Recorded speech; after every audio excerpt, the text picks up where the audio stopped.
Christoph said, because he's right on with everything that we do. But I just want to say that I'm happy to be here. Worcester is very near and dear to my heart. For those of you from Worcester, I went to Nelson Place, Forest Grove, and Doherty. So I'm very familiar and interested in all of the issues that are affecting Worcester still and the surrounding areas. So I really look forward to hearing what you all have to say tonight. Would you say a few words since you're also within the Environmental Protection Division, and then we'll hand it off to Rebecca? Sure. I'm Lou Dundon. I live right down the road in Grafton. I'm a member here. I love coming here with my family, so thanks for having us. I just want to take 2 minutes to talk about an enforcement program that we are, an initiative that we're working on right now related to asbestos exposure, something that may be affecting some of you in your homes or in your schools or your workplaces.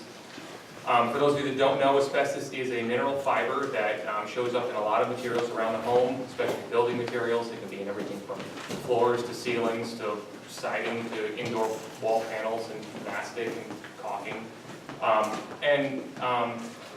Much like lead, which has been in the news a lot lately, if it's handled properly, asbestos can be used safely. But if it's not, if it's damaged or if it's handled improperly, fibers can get released in the air and it can cause serious health risks. Things like serious cancers like mesothelioma, for which there is no cure. Unfortunately, people may not recognize either that they're being exposed to asbestos because many times it's invisible just by perspective. You may not recognize it when you see it. You may not. You may be used to it because it's present in a lot of places. But every year we prosecute cases involving all kinds of asbestos exposure risks, including things like boiler and pipe insulation removal in basements that can contaminate a house. Bad siding and roofing work can contaminate the area around a building, affecting tenants and neighbors, especially in densely populated areas like parts of Worcester, or disposal areas where people just dump it in the woods or they don't properly secure it at a demolition site and the wind can blow it around. So we see these cases all the time. We see a predominance of them in environmental justice neighborhoods, places where perhaps people can't get the asbestos removed or choose not to from their homes or schools.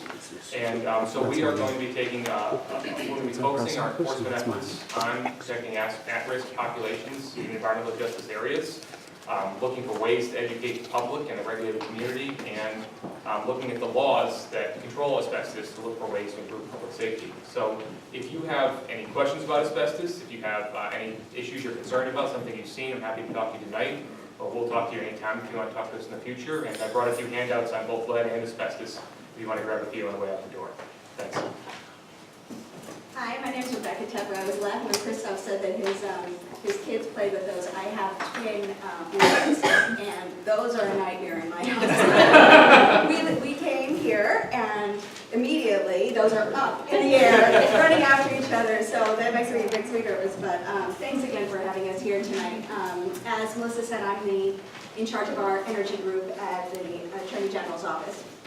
And we spend a lot of time thinking about your electric and gas bill, more so than probably anybody else.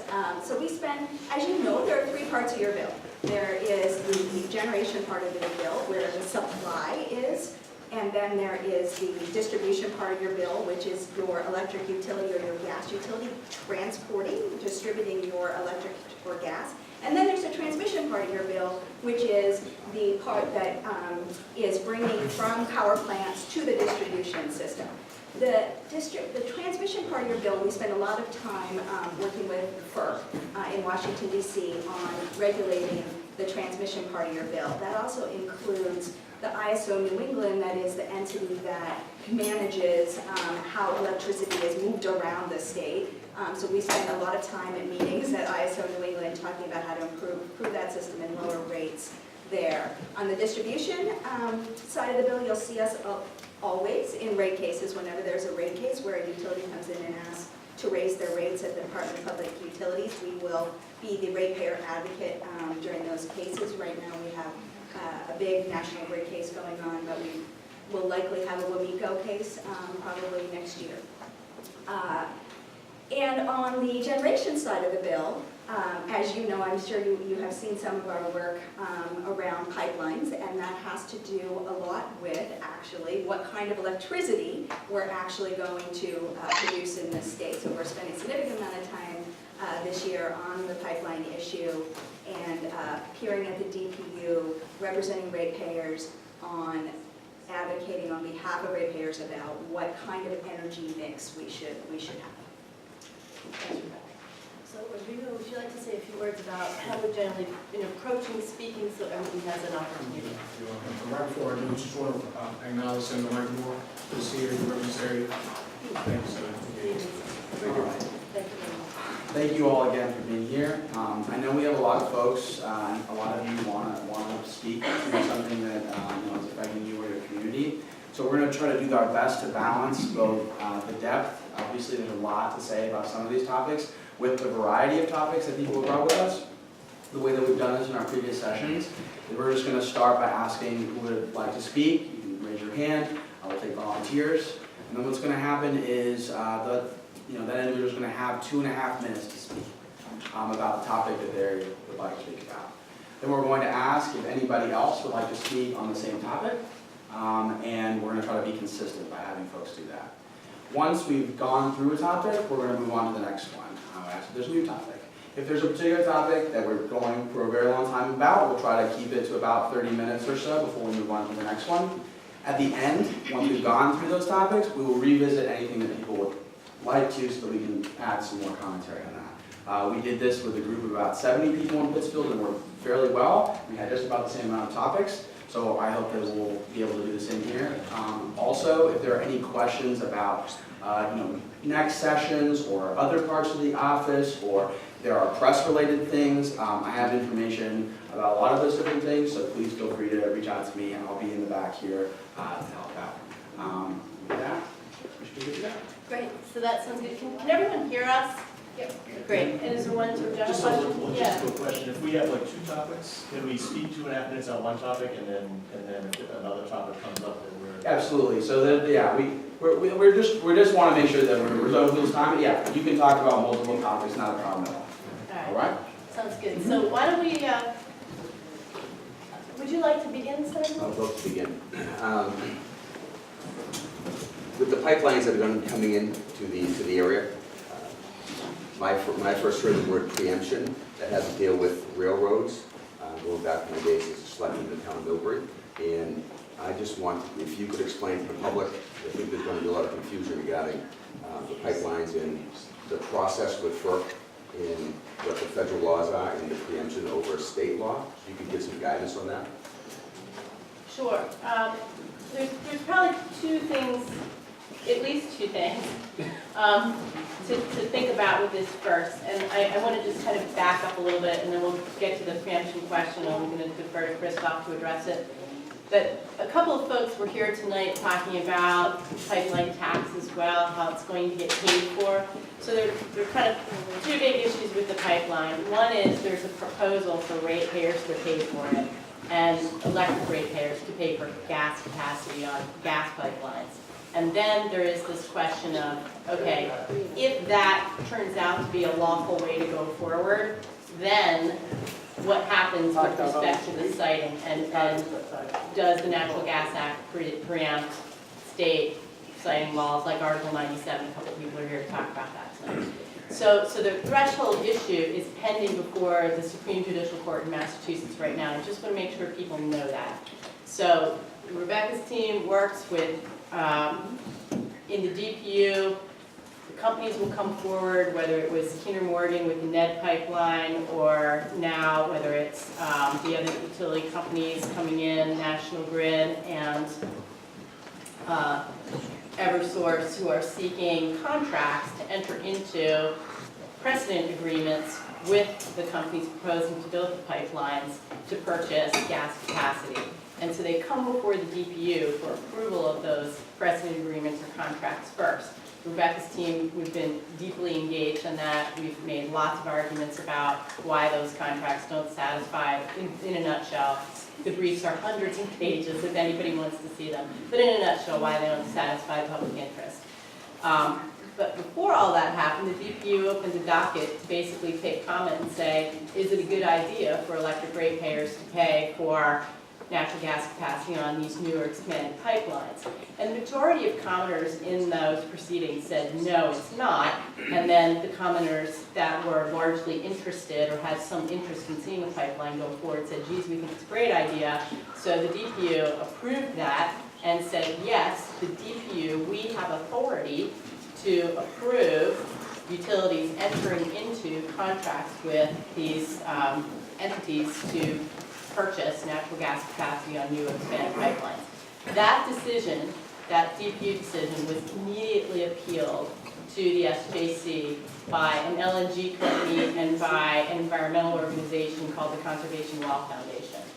We filed an amicus brief in that case, and the case was argued on May 5th, I think. So now the SJC has been fully briefed on the issue.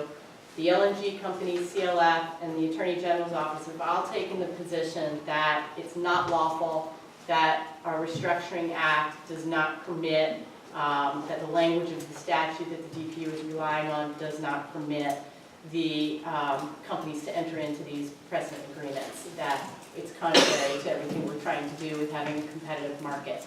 So we should get a decision in that case sometime in the beginning of October, probably around the first week in October.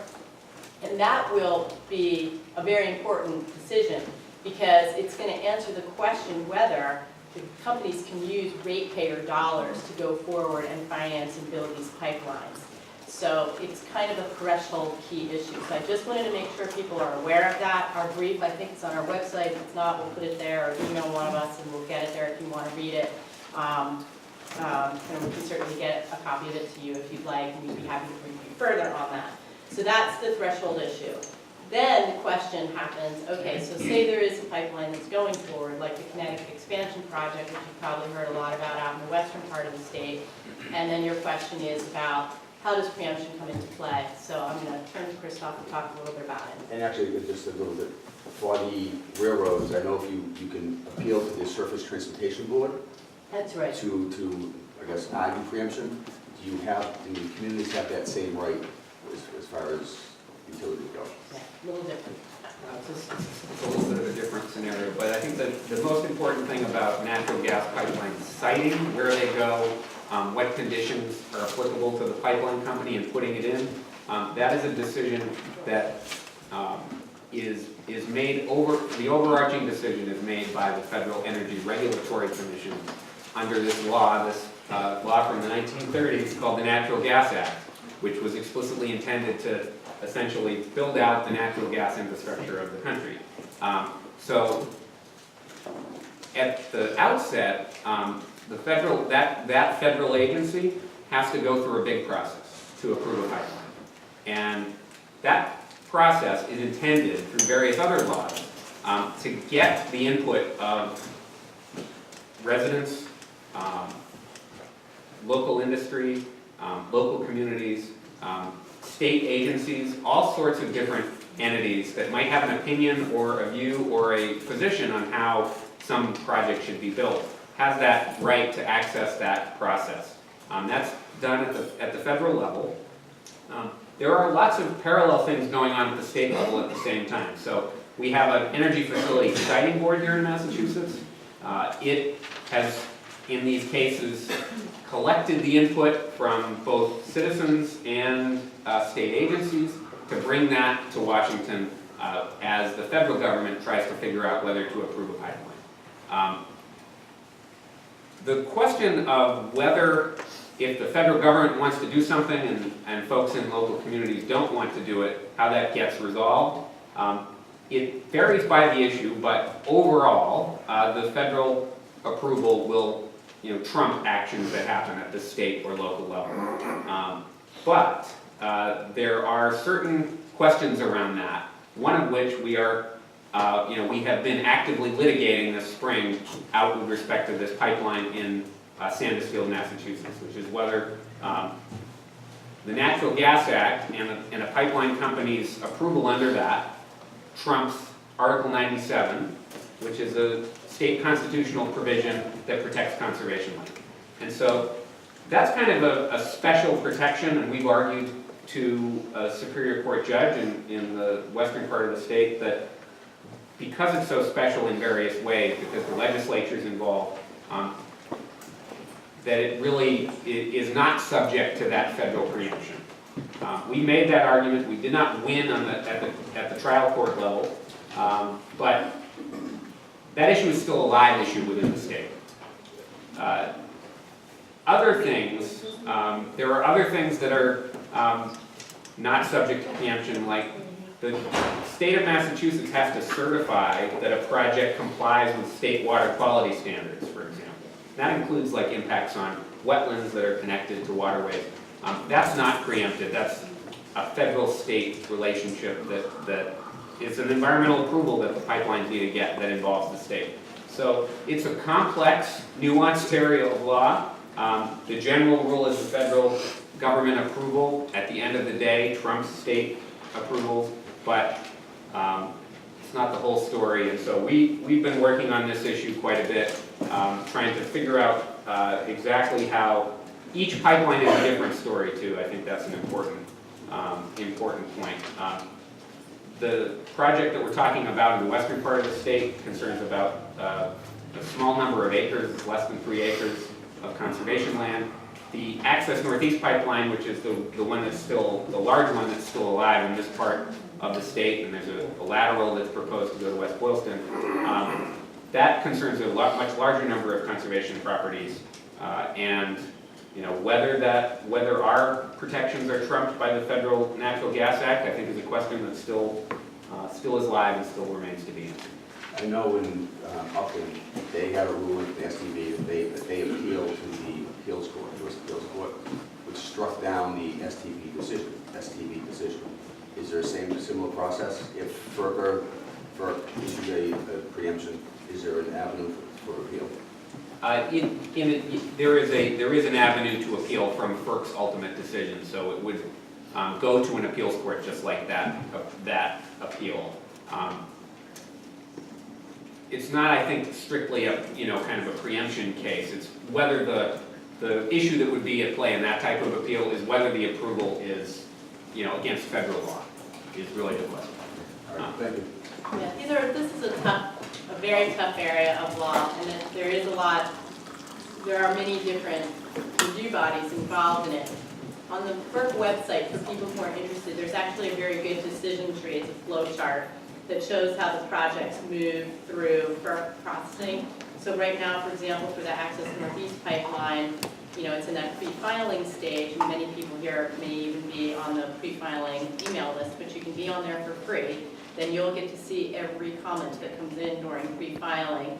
During that time, the company is doing something called resource reports, which are the initial environmental reports. They're going to build out the environmental impact review that FERC does, because FERC is looking at two things. It's looking at, do we need this, and is it going to fit with the competitive gas market? And it's also the agency that's doing the NEPA review for the environmental impact analysis of the particular project. So that's all happening. The things that are going to be important to FERC are the comments that it gets from all of us. We've submitted comments. It's going to be very important to FERC what our state DPU thinks about whether there's a need for the pipeline or not. So all of this stuff kind of feeds into FERC, and then FERC is making those decisions. But it is a different beast than what happens in the rail context. And if the FERC issues a decision, if it issues a certificate of public convenience and necessity, if it agrees that the project should move forward, and at that point, the avenues for appeal are directly to court. There is no intermediate body. You can move for reconsideration before FERC, and sometimes FERC will do that, but after that, you're bound for federal court. I have a quick question. I think it applies to what he's asking. Senators Timothy and O'Connor both have amendments to the omnibus energy bill for siting of gas pipelines and compressor stations.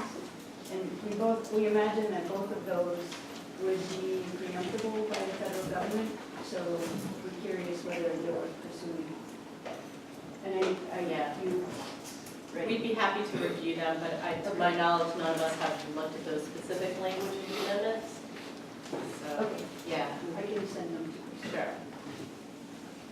Other pipeline issues? I'm from Worcester. Am I supposed to sit down? I don't know. I'm not. Please stand. Everyone can hear you. It's okay. Yeah. Well, I'm from Worcester, Mass. right now, but I lived in Worcester County 21 years and enjoyed this area and of course all the environments. But Out there, as you know, as most people know, we feel that citizen activism stopped the pipeline and that pipeline. And one of the issues that was brought up is that prior to our walking, our ancestors and forefathers, colonial occupiers that walked on this land, there were native peoples here, and they cared for the land in a very honorable way. And thankfully, in 1983, according to MGL 114C17, the burial grounds are either, whether they're suspected or actual, are to be protected. So, I wish I didn't know I was going to be discussing this today. I would have brought the map that I have by Evan Pritchard, who's a native historian, speaks Mi'kmaq and other languages, and it shows all the tribes that lived in Massachusetts throughout the land. So it's quite possible that even into Boston and south, and certainly into the Cape area, there are burials that need to be respected. So this is an issue that should be considered by the Attorney General's office, I believe. Thank you. And the other thing I wanted to, Would you tell us your name, please? I'm Beth Adams. Thanks. This is not my main reason for coming today, but which is to discuss the quorum, which will be later. But I did, because I follow these pipeline areas, and I've been out to the Otis State Forest, which I have to report is really the part that I saw where the pipeline would be going through is really a wetland. I couldn't fathom that they would dare to put a pipeline through there, but there is already a pipeline in that wetland through wet areas, not just damp. It's really a wetland. So I urge folks to go out there and see that land, visit the Sandusfield folks that have been fighting this, even though it's a small amount of conservation and it's important. So I hope the Attorney General's office will appeal the decision by the court. I don't know which court it is. Thank you. Hi, my name is Charlene Calogero. Spells pretty much like it sounds. And I'm from Berlin, Mass. And our town meeting in 2015 voted to support the upholding of Article 97, which protects conservation lands from any kind of building. It is appalling that these pipeline companies are just sort of siting their pipelines right through these lands, which not only are for people's enjoyment in perpetuity, but also help protect our water. There are many chemicals that are involved in transportation of gas, not to mention the many explosions that occur and leaks that occur. And I was very happy to hear that the Attorney General's office had issued a report saying we actually do not need any more gas pipelines. So it really, this is the great issue of our time. The Attorney General's office affirmed that we could use conservation, we could fix gas leaks, which I strongly encourage, not just for protecting us from further global warming, but also is a far greater job creator than the building of the pipeline, which ultimately employs like 14 people was what I remember Kinder Morgan coming to Berlin and saying would employ after the pipelines were built. That is not worth the health of our environment. We're already feeling the effects in our areas. My district, I am running for state representative in the 12th Worcester district. My district has already suffered, and surrounding farms have already suffered the effects of a disruptive weather pattern this winter and spring. The entire peach crop of all of Massachusetts is lost, which is not just those people's livelihoods, but represents the first major impacts on our food supply. So we really need the Attorney General's office to continue to stand very strongly against pipelines, which is already determined we do not need, and wouldn't even actually serve anybody who lives in the state. That it's really about supporting the profits in the last gasp of the black gold, fossil fuel gold rush, which the companies know is about over, and so they're trying to get us to pay to protect their profits. Thank you very much. Other pipeline comments? Good evening, everybody. My name is Luz Vega. I'm a member of Neighbor to Neighbor, Massachusetts. And I'm here to speak to oppose the pipelines also. I want to thank the Attorney Morales also for being on board, supporting this idea of building more pipelines. And I learned about a couple of months ago in a public forum held at the public library in Worcester that there are over 841 gas leaks just in Worcester, beginning the first one being reported back in 2005. Now, can you imagine since then all that gas going up in the air, what it's causing to our environment? But not only that, it's like the gas never reaching the homes of the consumers.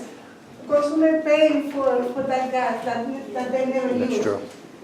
And if we will allow this construction to be on the back of consumers, like by putting that tax in the energy bill, these families are going to be paying double for gas that they didn't even pay. They're going to be paying for those gas going in the air, and they're going to be paying for the reconstruction. It's not fair. It's not fair. It's damaging to our health, our environment, and it's not fair for our people to pay for this construction at all. And that's the number of gas we reported. Who knows how many more are there? So instead of talking about building more, they should be talking to this company about repairing those already broken, and they should be paying for the repair, not the people of our Commonwealth. It's not fair. So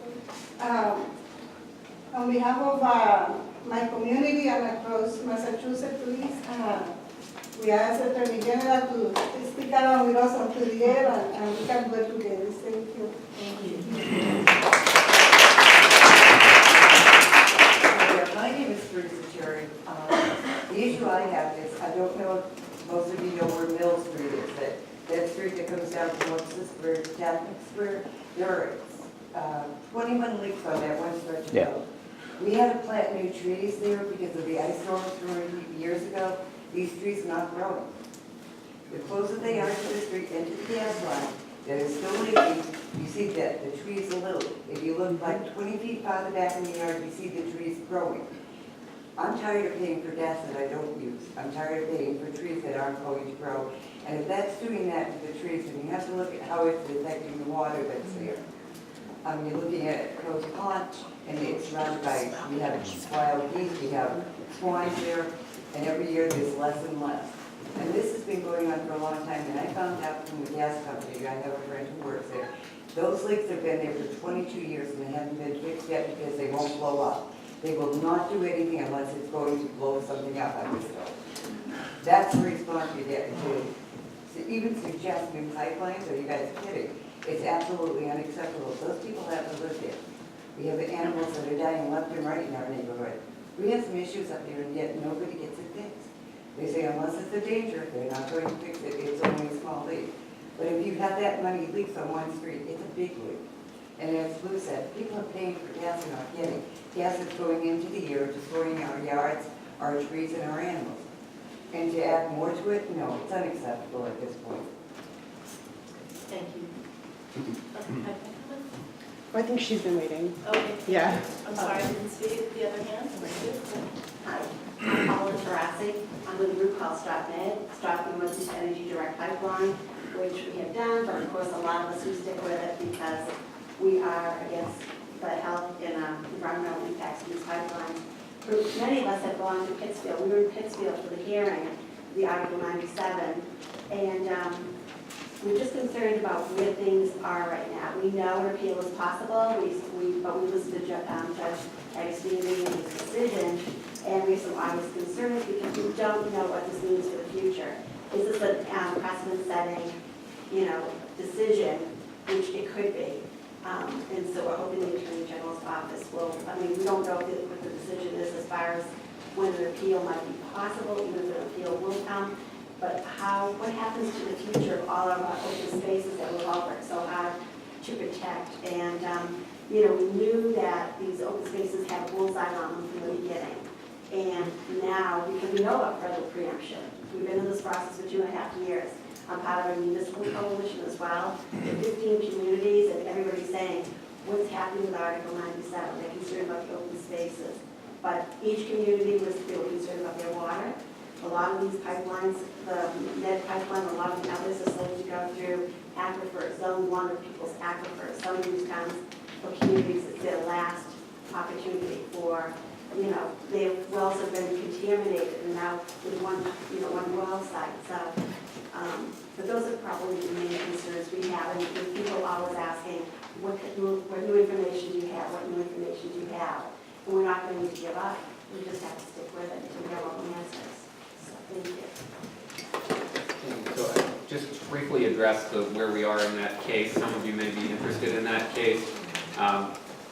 As some of you know, that the judge out in Berkshire County issued a decision that the Article 97 was preempted by the Natural Gas Act, but he stayed that decision until the end of the legislative session, the end of July. And the intent of that decision was to give the legislature time to act on a bill that's pending there, which would authorize the transfer of that piece of Otis State Forest to the pipeline company. Where that stands right now, in fact, the pipeline company has appealed that stay as of last week to the appeals court, to a single justice of the appeals court. That's pending there. We don't, our current view is that that's not a particularly serious appeal, given that they waited for a long period of time after the decision to file that appeal. Where we're at right now is that the stay will run out at the end of July. There is a further part of the proceeding about how, before that judgment that the court entered before about preemption is final, there has to be a further process at the court talking about compensation due the Commonwealth for that, for the pipeline company to use the land.